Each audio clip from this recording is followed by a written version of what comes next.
আজকের আলোচনাটা কিন্তু একটু অন্যরকম, তাই না? একটা অন্য পথে হাঁটবে। হ্যাঁ, ঠিকই। আমাদের হাতে যে সূত্রগুলো এসেছে সেগুলো জুড়ে একটা বেশ গভীর ব্যক্তিগত অভিজ্ঞতার ছবি তৈরি হয়েছে।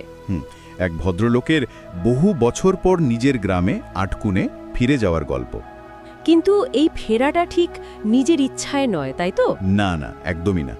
মায়ের মৃত্যুর পর থেকে গ্রামের সাথে যোগাযোগটা কেমন আলগা হয়ে গেছিল। সেটাই স্বাভাবিক, টানটা চলে যায় অনেক সময়। কিন্তু এবার ফিরতে হচ্ছে। কাকা ডেকে পাঠিয়েছেন, জমি বিক্রি সংক্রান্ত কী সব ব্যাপার আছে, অনিচ্ছে সত্ত্বেও যেতে হচ্ছে। আচ্ছা, তো চলুন এই যাত্রার শুরু থেকে আমরা ঘটনাটা যেমনভাবে ঘটেছে সেভাবেই বলার চেষ্টা করি। হ্যাঁ, সেটাই ভালো হবে।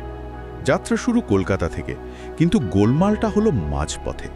ট্রেনে সমস্যা হলো? হ্যাঁ, ট্রেনে কি একটা গন্ডগোল, ফলে ওনাকে নামতে হলো গোবিন্দপুর স্টেশনে।